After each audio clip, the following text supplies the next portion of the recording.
Olá, você acompanha agora no programa Mais Saúde da TV Assembleia. Maio Roxo, a Assembleia Legislativa conscientiza servidores sobre doenças inflamatórias intestinais. No quadro Vacina Sim, os endereços de postos de saúde voltados para a campanha contra a poliomielite. No quadro Fala Doutor desta semana, o tema é alimentação da pessoa idosa. A nutricionista Carolina Salles vai responder todas as perguntas feitas pelos maranhenses nas ruas de São Luís.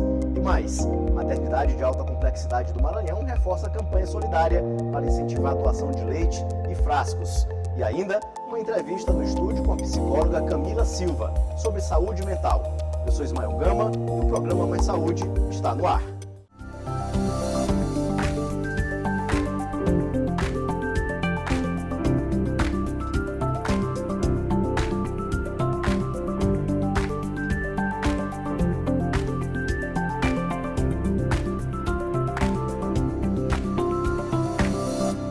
O setor de saúde e medicina ocupacional da Assembleia Legislativa realizou uma ação para os servidores como parte da programação do mês Maio Roxo, de conscientização sobre doenças inflamatórias intestinais. A ação contou ainda com palestras educativas.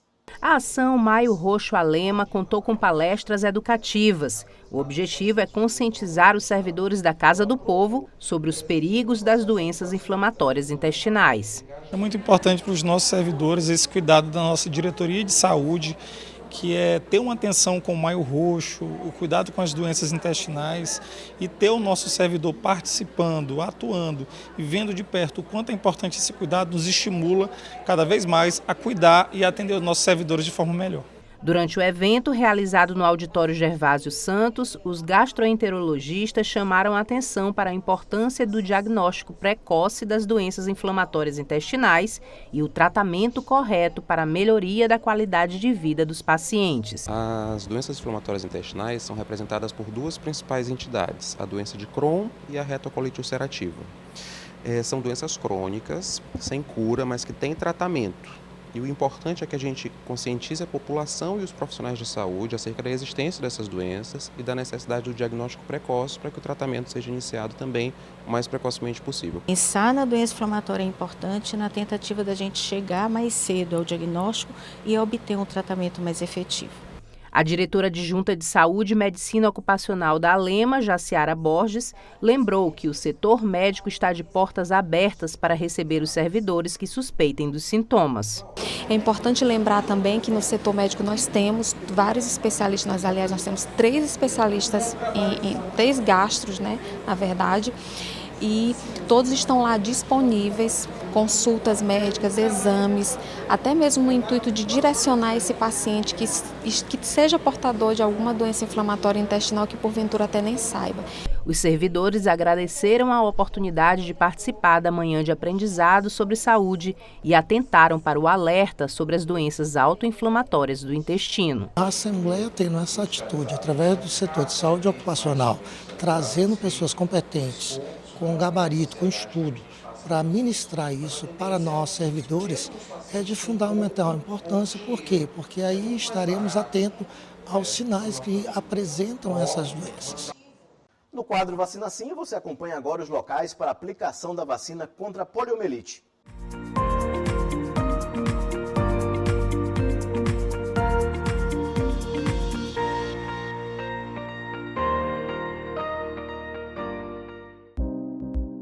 Veja abaixo os pontos para a vacinação contra a poliomielite. Em São Luís, na Policlínica Cidade Operária, Vinhais e Vila Luizão, funcionam das 8 da manhã ao meio-dia, durante a semana e aos sábados. Já no Hospital Aquiles Lisboa, funciona das 8 da manhã às 6 horas da tarde. Já no interior do estado, funciona em todas as unidades básicas de saúde. Para se vacinar, é necessário apresentar um documento oficial com foto e a carteira de vacinação.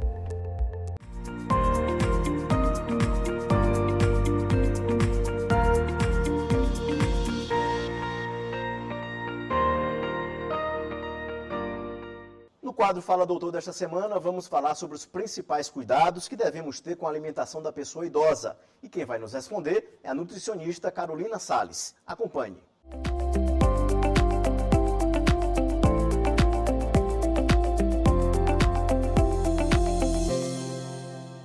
os alimentos ideais para a terceira idade? Na verdade, a gente precisa de vários nutrientes, né? Os idosos, eles precisam mais, porque com o tempo, essa absorção ela é diminuída. Então, o que a gente tem que fazer? Sempre prestar atenção nos nutrientes que os idosos têm mais carência. Cálcio, vitamina D, proteína. Com o tempo, a proteína, né, a massa muscular vai diminuindo. Então, a gente precisa suplementar, né, esses nutrientes. Então, cálcio, vitamina D, vitaminas do complexo B também acabam sendo diminuídas, tem que suplementar. E a proteína são os principais. Doutor, o que eu faço para ter uma dieta saudável?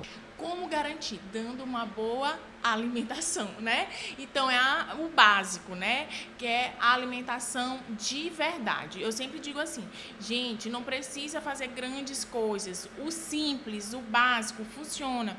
Então, é aquele café da manhã com ovos, cuscuz ou um pãozinho integral, botar sementes de chia, semente de girassol, sementes, né? Que vão ajudar. Aí, lanche, frutas, almoço, salada, vegetais, um prato rico, colorido, né? Isso é importante.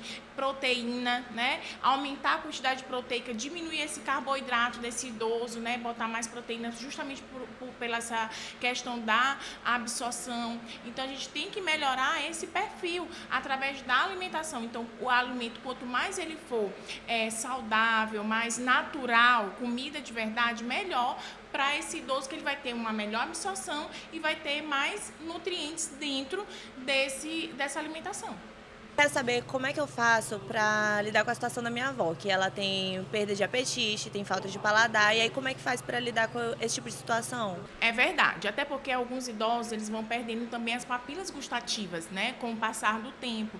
Então, é normal que tenha essa disfunção no idoso. Alguns perdem também a dentição, né, então tem tudo a ver, tudo corrobora para que venha, né, essa disfunção. Então, o que a gente fazer? Tentar fazer adaptado para o idoso. A gente não adapta para o nosso bebê, então também tem que adaptar para o nosso idoso, né? Então, como, Carol? Pode fazer vitaminas, papinhas, mingau, né? Então, para poder estar ali adequando a necessidade calórica e nutricional do idoso com a palatidade, a vontade dele de comer, certo? Doutora, quais são os alimentos que os idosos devem evitar? Com o passar do tempo, o nosso sistema digestivo ele vai perdendo algumas enzimas que a gente antes tinha com maior quantidade. Então, os idosos, eles vão perdendo essas enzimas. Então, vai tendo uma dificuldade de quebra, né, desses substratos. Por exemplo, a lactose, o glúten, né, alguns alimentos mais gordurosos. Então, com isso, a gente tem que ter muito cuidado para não dar alimentos muito pesados para esse idoso, né? Não aumentar essa quantidade ou misturar isso. Evitar alimentos que tenham muito açúcar, que também dá uma, né, tem uma intolerância a açúcar. Então, é bom evitar e até misturar.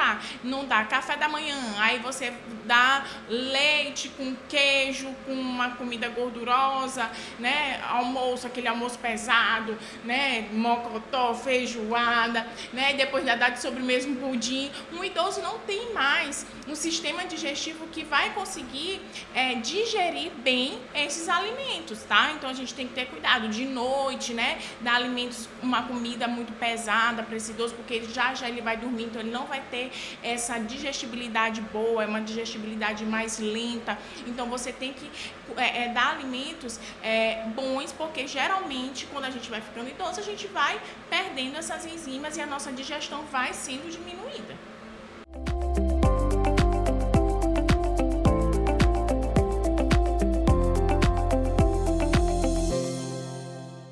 Acompanhe no próximo bloco campanha solidária para incentivar a doação de leite e frascos. E uma entrevista no estúdio com a psicóloga Camila Silva sobre saúde mental. É só um instante, a gente volta já.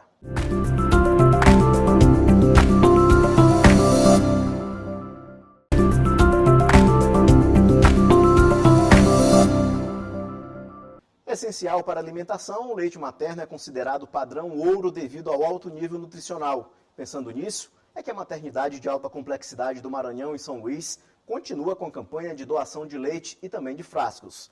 Para participar da rede de solidariedade, é simples. A reportagem de Milena Dutra e Magno Parker explica todo o processo. Dá só uma olhada.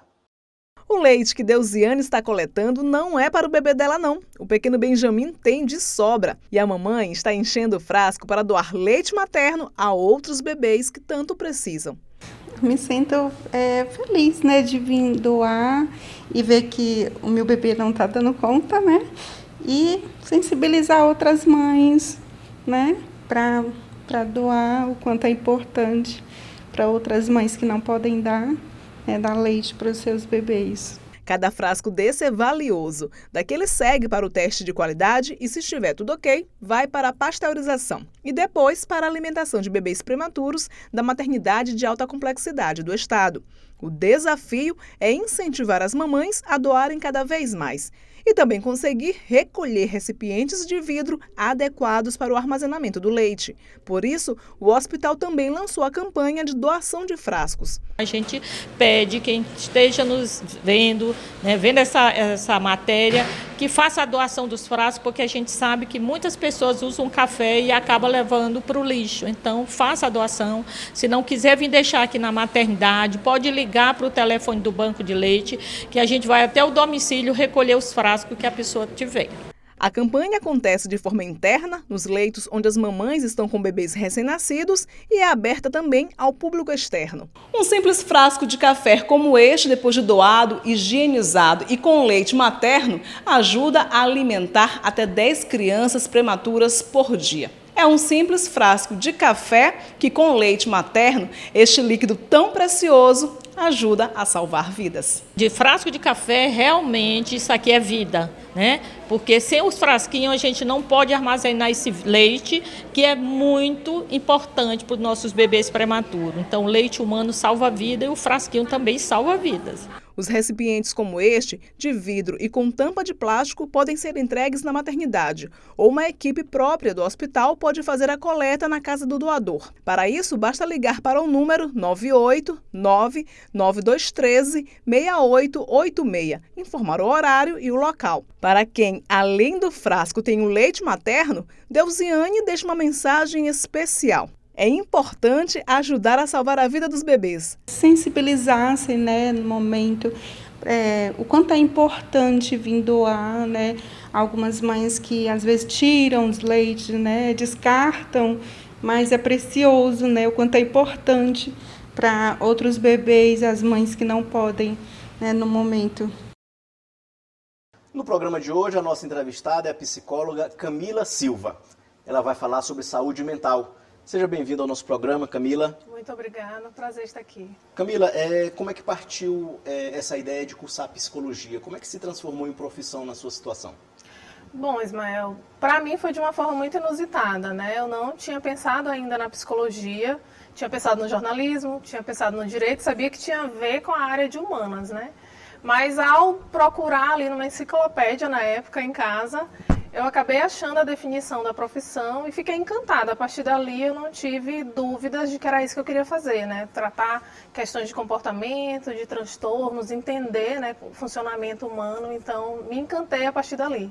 Doutora Camila, vamos falar agora de psicologia desde o nascimento. O que representa para o bebê a saúde mental da mãe, quando ela está grávida, por exemplo? É muito importante. Inclusive, a gente tem alguns transtornos que podem acarretar ali consequências sérias, né, para a criança, né, para o desenvolvimento da criança. Então, a gente tem possibilidades, os mais frequentes ali são os transtornos depressivos, né, acontece muito, por exemplo, depressão pós-parto, pode acontecer também transtorno de uso de substâncias, né, essa mãe pode ter uso de substâncias. Então, seja qual for o transtorno, ele pode acarretar consequências na vida dessa criança e no desenvolvimento dela também. Então, é muito importante que a mãe mantenha, né, dentro das suas possibilidades, uma saúde mental equilibrada por ela e também pela criança que vai nascer ali a partir dela. Atualmente, o que representa o trabalho do psicólogo na saúde mental das pessoas, a importância desse profissional? Certo. A importância eu considero essencial, assim, a psicologia ela está em todo lugar, né? Se a gente for pensar onde tiver humano, tem psicologia, né? Mas a psicologia ela pode ajudar ali, por exemplo, nisso no diagnóstico, no tratamento, na prevenção, né, de doenças, de transtornos mentais.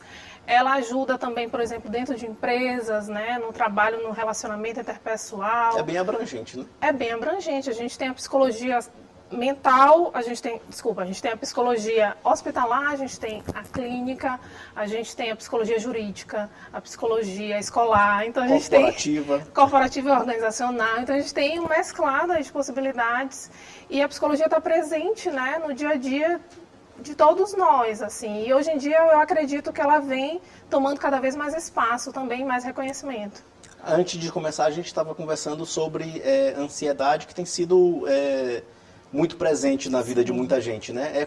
Quais são os sintomas e como a pessoa pode identificar que aquilo que ela está sentindo é ansiedade? Tá, primeiramente é importante a gente entender que o nome ansiedade, a gente está falando aí de uma emoção que todos nós temos, que é essencial para a vida humana, inclusive a gente diz que é uma emoção evolutiva. Então, lá nos primórdios, na pré-história, era muito importante ter ansiedade para se prevenir, né? Você precisava se preocupar em não morrer, em ter comida, em não ser atacado por um animal. Então, a gente diz que é uma emoção evolutiva. Hoje em dia, é menos provável a gente ser atacado por um animal, por exemplo, mas quando a gente está falando de emoção, ansiedade, a gente precisa ter um mínimo de ansiedade para sobreviver. A gente precisa ter ansiedade para acordar no horário, né, não perder o compromisso, estudar para a prova, olhar para os dois lados para atravessar a rua. Então, a emoção, a ansiedade, ela é essencial. A questão é que quando essa ansiedade, esses sintomas provenientes dessa emoção estão muito frequentes, muito intensos, começam a atrapalhar o dia a dia dessa pessoa, começa a alterar, né, o comportamento, aí a gente já tem que começar a olhar com outros olhos. Já seria interessante o diagnóstico, né, para saber se é isso mesmo, se é um transtorno de ansiedade. Então, por isso que o nome é transtorno de ansiedade, porque a ansiedade sozinha é uma emoção que a gente consegue equilibrar e lidar com ela, regular ela no dia a dia. E qual seria um sintoma para identificar um transtorno? Tem vários, é um conjunto? É um conjunto. O corpo fala no momento desse? Fala com certeza. A ansiedade, a gente tem, por exemplo, muitos sintomas físicos, né? Então, uma crise de ansiedade, que seria ali o estopim dessa emoção, pode acontecer, por exemplo, tremores, palpitações. Inclusive, é muito comum a pessoa ir para a emergência achando que está tendo um ataque cardíaco, um AVC, ela pode ter dormência de um lado do corpo e ela está tendo, na verdade, uma crise de ansiedade. Então, os sintomas são diversos, mas, no geral, é uma crise como se fosse uma crise nervosa, né? A pessoa tem tremores, palpitação, respiração ofegante, pode sentir náuseas, tonturas, e a partir disso, quanto mais preocupada ela ficar com esses sintomas, isso pode aumentar naquele momento, deixando ela mais desesperada ainda. Então, é realmente um conjunto de sintomas, mas no momento em que você estiver sentindo alguma coisa, é interessante você buscar ajuda para saber, de fato, excluir alguma doença biológica, porque pode ser, de fato, um infarto ou outra coisa, para depois a gente fazer um tratamento adequado para a ansiedade, se for o caso. Doutora, sempre associam ansiedade e depressão junto, né? E a depressão? A depressão, ela não é parecida com a ansiedade, mas ela, digamos que tem o mesmo princípio, né? Depressão já é o transtorno depressivo, né? Um transtorno de humor, onde a gente tem uma tristeza persistente, a pessoa tem ali a perda de interesse, perda de prazer nas atividades diárias, fadiga às vezes, excesso de sono ou pouco sono, muita fome ou pouca fome. Ou é 8 ou 80, né? Exato. E aí a gente está falando aí do transtorno depressivo, certo? Então, é uma tristeza persistente e recorrente, né? Então, ela não tem a ver com ansiedade, mas é comum a pessoa ter os dois, né? Principalmente, por exemplo, se ela começa com um transtorno de ansiedade, não trata, e aí ela começa a se isolar e ficando cada vez mais triste, sem entender aquilo que ela está sentindo, ela pode desenvolver um transtorno depressivo também, né? Mas são coisas separadas, são transtornos diferentes. Na psicologia, como é o tratamento que é fornecido a um paciente com esse histórico? Depressivo? De ansiedade depois de depressão. Tá. No transtorno de ansiedade, o tratamento precisa ser inicialmente terapêutico, né? Não necessariamente medicamentoso, né? Buscar um psiquiatra, mas é importante buscar a avaliação do psiquiatra. Às vezes é interessante atrelar o tratamento psicoterápico com a terapia, com o psicólogo, com o tratamento medicamentoso, que é com o psiquiatra. Então, esses dois juntos a gente diz que é o tratamento padrão ouro. Então, o que a gente tem de melhor no mundo de tratamento é a junção dessas duas profissões, né? O psicólogo e o psiquiatra. Na depressão, a mesma coisa.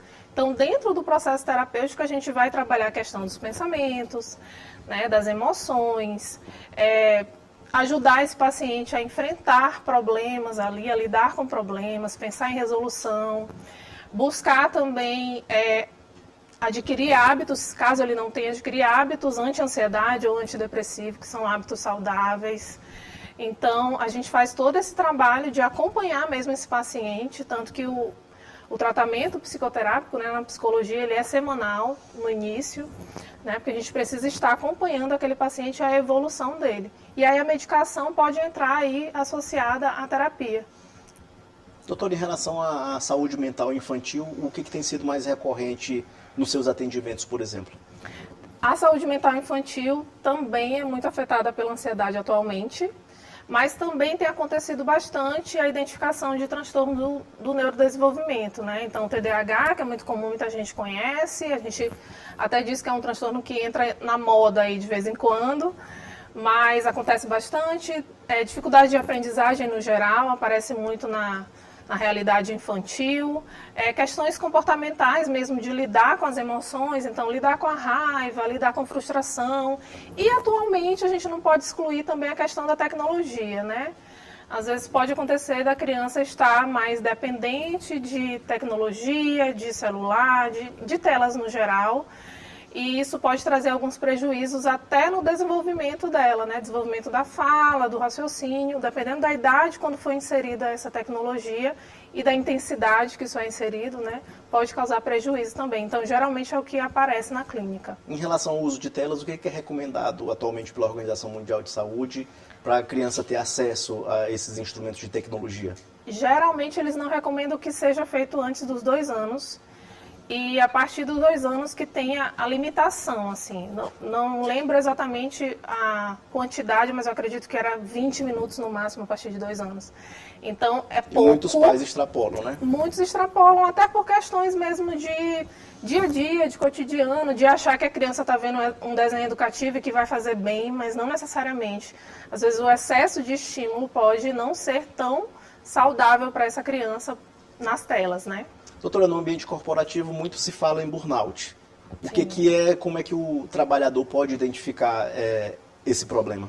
Perfeito. O burnout, atualmente, a gente ainda não tem ele catalogado como um transtorno. A gente tem como uma síndrome, tanto que a gente chama síndrome de burnout.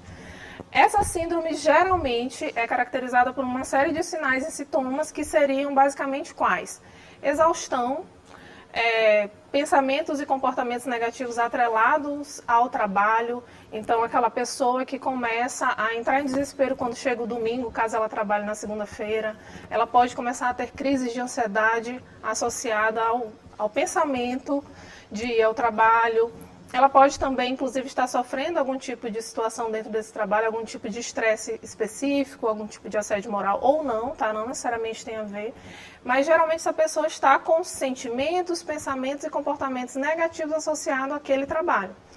E aí, ela pode apresentar exaustão, fadiga, sensação de não pertencimento e falta de realização dentro daquele trabalho. Então, aquele trabalho já não traz aquela sensação de eficiência, de pertencimento.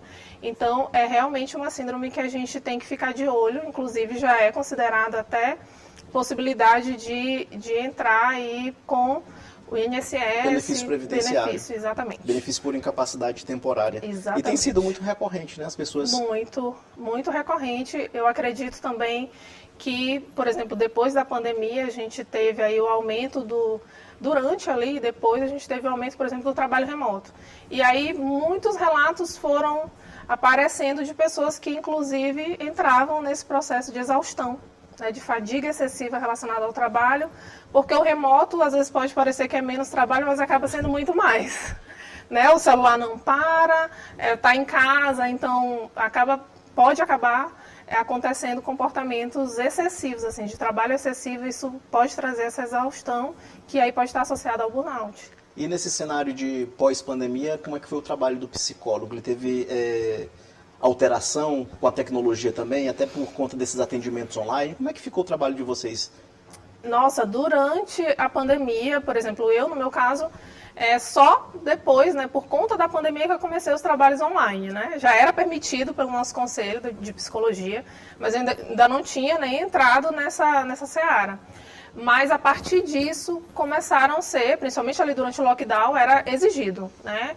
Primeiro a gente parou completamente, depois começou a ser exigido que fosse apenas online, né? Não podia, até mesmo porque o trabalho do psicólogo é ali, né, frente a frente.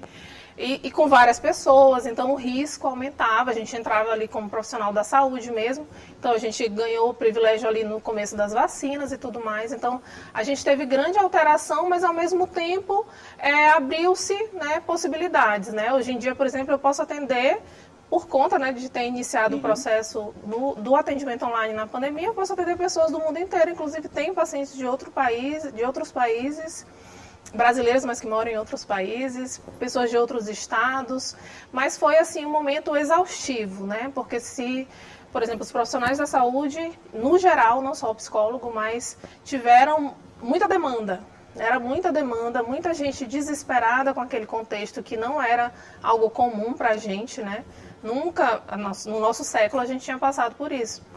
Então, foi demandante, assim, muita coisa acontecendo, foi difícil de equilibrar as coisas, mas também abriu essa possibilidade, né, eu acho que também das pessoas desmistificarem o trabalho online, porque às vezes tinha gente que tinha muito preconceito, eu mesma era uma delas. Por falar em preconceito, em relação à saúde mental, ainda existe o estigma do doente mental, da pessoa com doença mental? Com certeza, tem sim, eu acredito que a gente já melhorou muito, tá? A gente já teve uma melhora, eu acho que o psicólogo hoje em dia já é mais demandado, assim, ele já recorrem mais a gente. Não acho que de forma justa, remuneradamente, né? Mas eu acredito que o estigma ainda existe muito, inclusive luto para que as pessoas desmistifiquem essa ideia, né, de que só, por exemplo, é muito comum, por exemplo, uma fala de dizer que, bom, ir ao psicólogo, eu não estou louca, não vou ao psicólogo, né? Então, isso acontece ainda muito, tá? Mais do que a gente gostaria. Pessoas também achando que, como que eu vou conversar com alguém que não sabe nada da minha vida, um estranho, eu vou contar da minha vida. Então, existem sim alguns estigmas. Tem pessoas, por exemplo, que acham que só quando estiver muito ruim que é para procurar um psicólogo, né? Ou então só quando você tiver um transtorno, e na verdade não. Um psicólogo pode ajudar em coisas que são mais do dia a dia. Então, por exemplo, a procrastinação, que tem se falado muito sobre isso, né? Que é isso de adiar as tarefas. O psicólogo pode ajudar, né? É uma questão comportamental que a gente pode ajudar. A gente pode ajudar, por exemplo, no fim de um relacionamento. Você está com dificuldade de lidar com aquilo, a gente pode ajudar no processo de luto. Então, não é só transtorno, né? Os transtornos são recorrentes e é importante que a gente esteja ali para eles também. Mas tem outras coisas de dia a dia, processo de emagrecimento, processo cirúrgico. Tudo isso o psicólogo pode fazer parte e pode ajudar essa pessoa a enfrentar e lidar com essa situação. Doutor, em relação à psicologia e à psiquiatria, quando que o psicólogo ele vê que é o momento de indicar um psiquiatra, por exemplo? Existe essa participação, essa conversa do paciente com o psicólogo? Como é que é? Existe. Inclusive do psicólogo com o psiquiatra também, se for o caso. Geralmente eu vou te dizer como eu costumo fazer, tá, Ismael? Perfeito. Eu costumo fazer assim, a pessoa me procura, geralmente a pessoa, pode acontecer dela ter mais estigma com o psiquiatra, ela vai primeiro no psicólogo, ou pode ser ao contrário também, ela vai, eu vou logo no medicamento. Quando ela vem primeiro a mim, eu tento o que a gente chama de psicoeducar, que é explicar a importância da medicação e explico, se eu achar que essa pessoa está precisando, como é que eu acho isso, né? Que ela está precisando ir ao psiquiatra, está precisando da intervenção medicamentosa. Quando eu percebo que as técnicas aplicadas ali na terapia estão limitadas, assim, a gente não está conseguindo avançar muito. Ou quando os sintomas físicos, por exemplo, na ansiedade, estão muito fortes, né? Então a pessoa não consegue sequer ir para a terapia e ficar tranquila. Ela está tendo muita crise, ela não consegue trabalhar. Então, quando está atrapalhando a funcionalidade dela no dia a dia, eu já indico de imediato a consulta com o psiquiatra. O psiquiatra vai avaliar, não necessariamente quer dizer que ele vai passar uma medicação. Ele vai avaliar a necessidade. Já aconteceu dele dizer não precisa, e já aconteceu dele dizer sim. Ainda bem que mandou, precisa, né? Então, geralmente eu avalio isso, o nível de funcionalidade ou as técnicas não estão mais avançando, não estou conseguindo avançar com esse paciente, aí a gente já faz aí esse encaminhamento para o psiquiatra. Perfeito. Doutora Camila, muito obrigado por sua participação aqui no programa Mais Saúde da TV Assembleia. Eu que agradeço, muito bom estar aqui, muito obrigada. Esse foi o nosso programa Mais Saúde de hoje, para você um bom início de semana e a gente se encontra no próximo domingo às 9 da manhã. Até lá!